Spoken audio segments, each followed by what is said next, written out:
Hi friends, இன்றைக்கி நம்ம முட்டை குழம்பு வைக்க போகிறோம். சிம்பிளான முட்டை குழம்பு. 3 முட்டை எடுத்திருக்கேன். வெங்காயம் நறுக்கி வச்சுருக்கேன். சீரகம், பட்டை, கிராம்பு, சோம்பு, கருவேப்பிலை.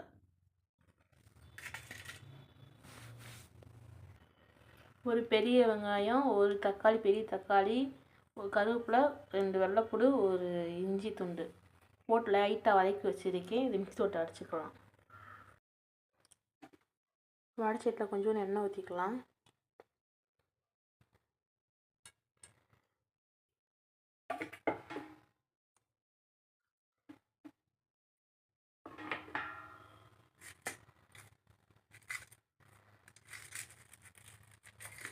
இந்த சோம்பு, பட்டை, கிராம்பு போட்டுக்கலாம்.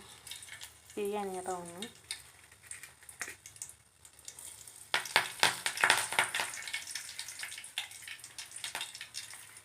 சீரகம் கொஞ்சோண்டு போட்டுக்கலாம். கருவேப்பிலை கொஞ்சோண்டு போட்டுக்கலாம். வெங்காயம் போட்டு வதக்கி விட்டுக்கலாம்.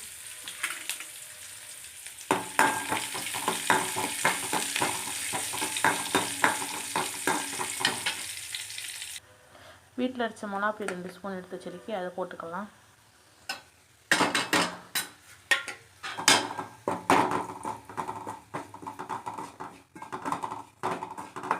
இந்த வாடை போகணுண்டி வதக்கணும். மிளகாப்பொடி வாடை, மசாலா வாடை போகணும்.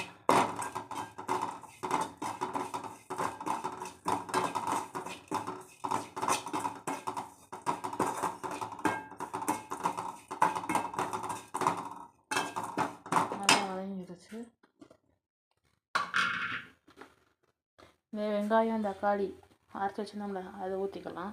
வெறும் வெங்காயம், தக்காளி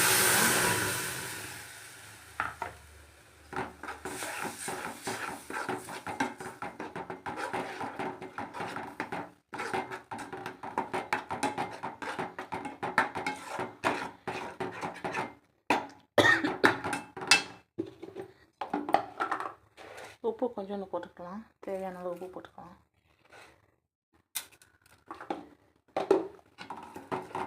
நல்லா வதங்கட்டும்.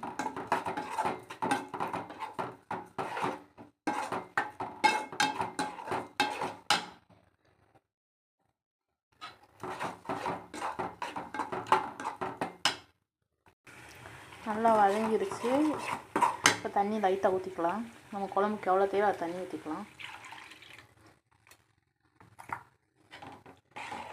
நல்லா கிண்டி ஊற்றிக்கலாம். குழம்பு நல்லா கொதிச்சுட்டு இந்த முட்டையை உடச்சி ஊற்றணும். நல்லா குழம்பு கொதிச்சிருச்சு. இந்த முட்டையை உடச்சி வச்சுருக்கோம்ல, ஊற்றலாம்.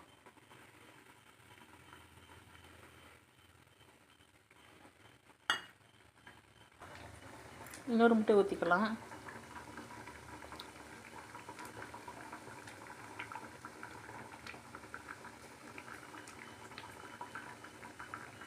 நல்லா கொதிக்கட்டும். ரெடி ஆயிடுச்சு முட்டை குழம்பு. இந்த எண்ணெய் மிதந்து வருது. முட்டை நிறைய கொத்தமல்லி தழை தூவிக்கலாம்.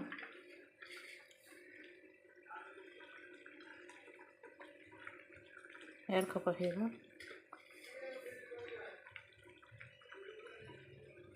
சுவையான முட்டை குழம்பு அவ்வளோ டேஸ்ட்டாக இருக்கும். இந்த பாருங்கள், எண்ணெயாக இருக்காதுங்க. சிம்பிளான குழம்பு.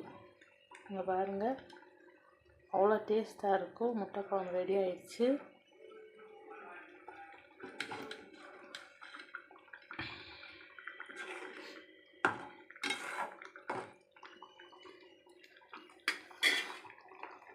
அடுப்பு அமர்த்திக்கலாம். உங்கள் வீட்டில் இது மாதிரி செய்யுங்க. உங்கள் வீட்டில் இது மாதிரி செஞ்சுட்டு பிடிச்ச லைக் போடுங்க, ஷேர் பண்ணுங்கள், கமெண்ட் போடுங்க. கீழே இருக்கப்பட்டனா மறந்துடாமல் அப்படியே கிளிக் பண்ணி விட்டுருங்க. நான் கிராமத்தில் இப்படித்தான் 5 நிமிஷம்தான் இந்த குழம்பு வைக்கிறதுக்கு. பாருங்கள் எவ்வளோ சூப்பராக இருக்கும். பாருங்க, ஒரே ஒரு தக்காளி, ஒரு வெங்காயம் அரைச்சி ஊற்றி, முட்டுன்னு மிளகாப்பொடி, எண்ணெய் ஊற்றி சோம்பு, சீரகம் போட்டு தாளிச்சிட்டு முட்டுன்னு வெங்காயத்தை போட்டு நல்லா கொதிக்கிட்டு முட்டையை ஊற்றி எவ்வளோ சூப்பராக இருக்குன்னு பாருங்கள் குழம்பு. பாருங்கள்.